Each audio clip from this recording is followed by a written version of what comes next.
mo lang yung oras, 16. Hindi ko ba lang na yun. Yan. Dos, tres, tres. Ilang ulit.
Ah, sige.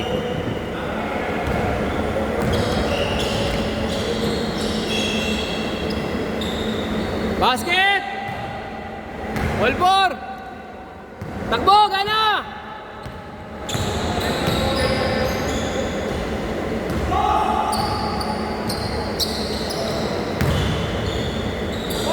Derecha! Uli! Pasa!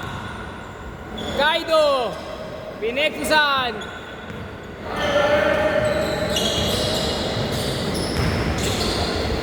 Nice run! Nice run!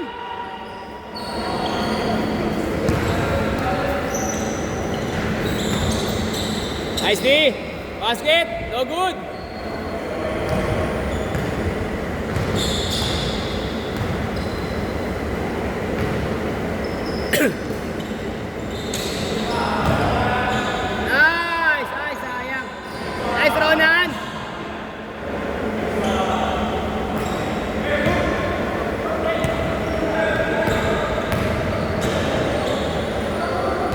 Ron!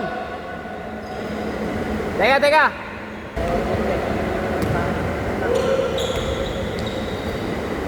Init na rin ang panahon ngayon. Init na. Isa! Grabe na, no? Minit na, no? Oo, yung mga panahon pa naman yung politiko. Makakalimutan na yung flood control nito. No? Sabi nga ni Dixon, natutuwa daw siya kay BBM kasi na-resolve na daw ang flood control sa loob ng 3 buwan. Naisip-isip ko, ano mo na ba makikita na-resolve ba? Summer na. Wala nang baha. 3, 2!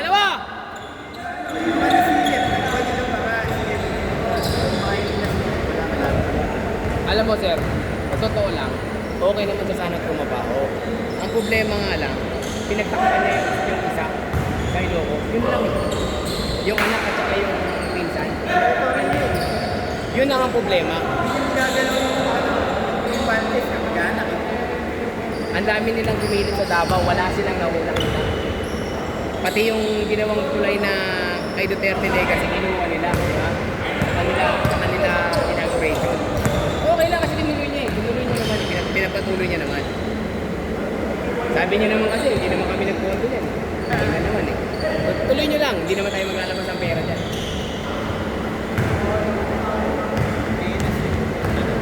Hindi naman ako ano sa BBM.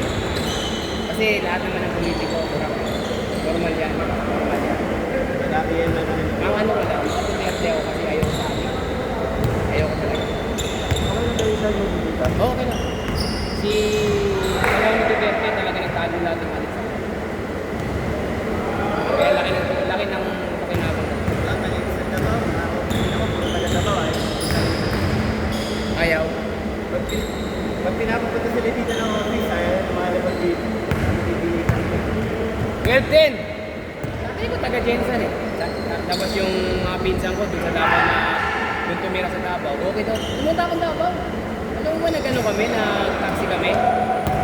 Hindi ka tatayain ng Kia Pride yung taxi nila doon, yung taxi nila doon. Kia pa dati Tawag no? ng kuryente. Nasa ilalim. Tapos natutulog ako sa computer shop madaling araw. Yung gamit ko, cellphone ko yan, hindi ginalaw. Walang pumasok ng mga tao. Kasi nagdodota pa ako, nag-Counter-Strike ko, panahon na yun. Eh, gumayo ako ng Davao sa pinsang ko. Yung 5 araw ko doon. Kaya addict din kasi sa computer yun. Eh, bata pa ako doon. Hindi ginagalaw. Kaya rin yung mga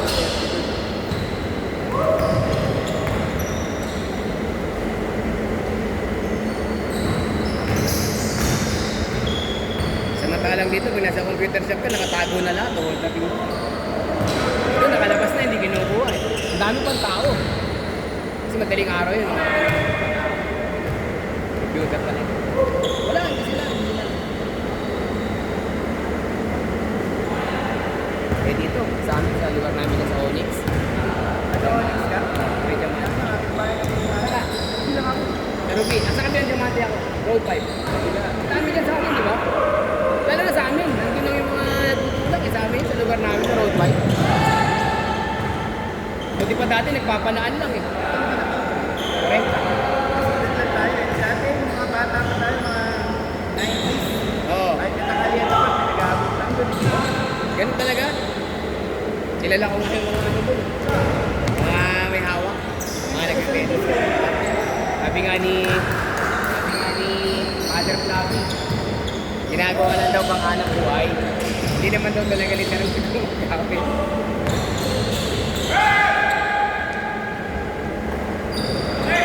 Tapos sabi na, okay na lang tayo nagsisimba. Ano yung ating nagbibenta na, hindi na nagsisimba.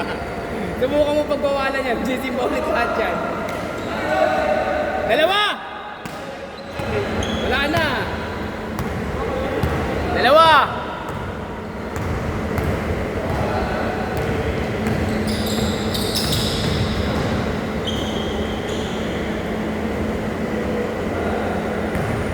Ako, tanggal. Kaya, Dale? Kaya.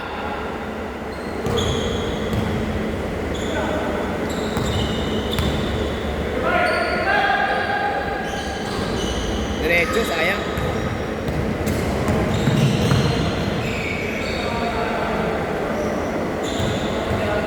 Good! Uli. Nice pass! Kapit na sapatos nyo. Change court! Change court! Change! 116! Change court! Ayan ha, may change court kayo ha. Change court!